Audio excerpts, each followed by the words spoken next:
office. We're right upstairs if you have any questions for us at any time. We handle records, registration, transcripts, and graduation. So those are the kind of the things we deal with. So I'm going to walk you through a little bit of information, and then we have a little FAQ that I'll go through real quickly.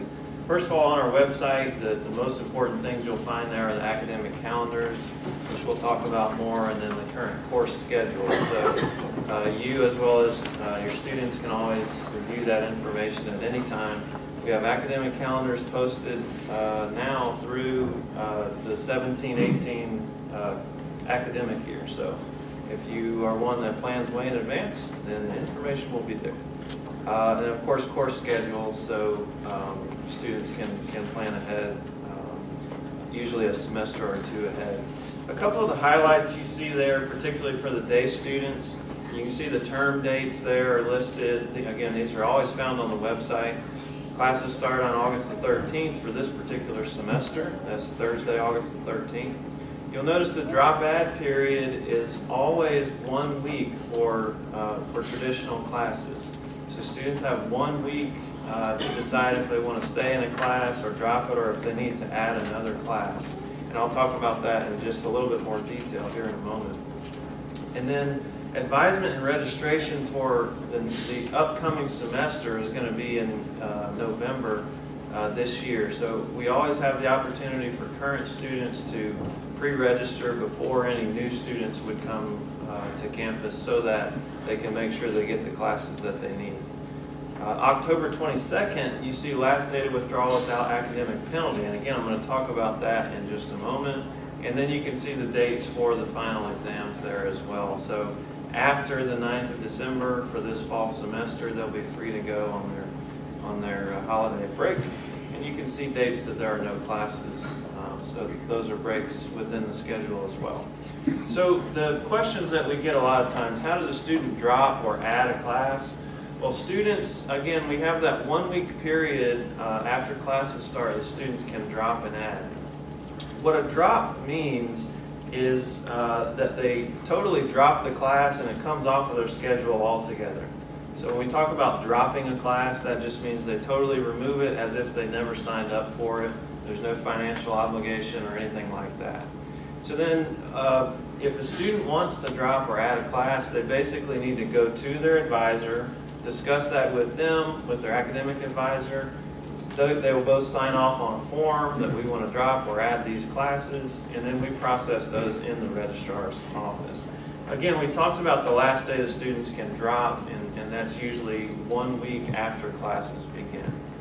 The difference between dropping and withdrawing a class is this. Again, as I said, when a class gets dropped, it's totally removed from their schedule. There's no longer any academic record of that. A withdrawal is different. So after that first week where we allow a student to drop, if they decide to stop out of a class at that point, it becomes a withdrawal. Now, typically a student would receive a W for a grade on their transcript. A W doesn't affect their GPA in any way, positively or negatively. It just shows that the student was in the class and then they withdrew from that class after a certain point. Now, we talked about the last day to withdraw without academic penalty. There's a point in the semester at which a student can still withdraw from the class. However, the grade that they'll receive on their transcript is going to depend on what grade they have in the class at that point. So after the last day to withdraw without academic penalty, if a student needs to withdraw for some reason, they certainly can.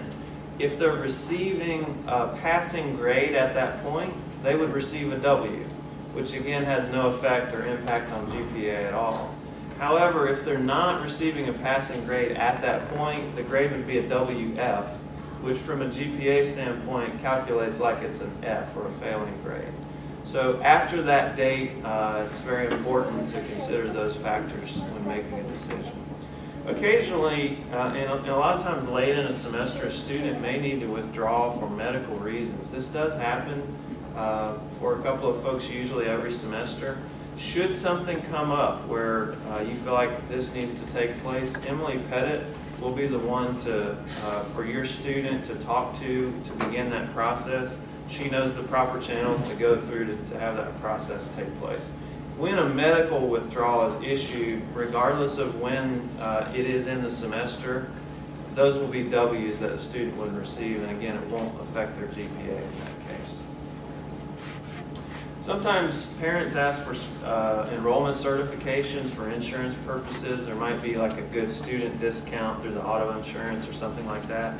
Usually insurance companies have forms that they want you to send to us to sign, basically, and then we send them back to you or to the insurance company.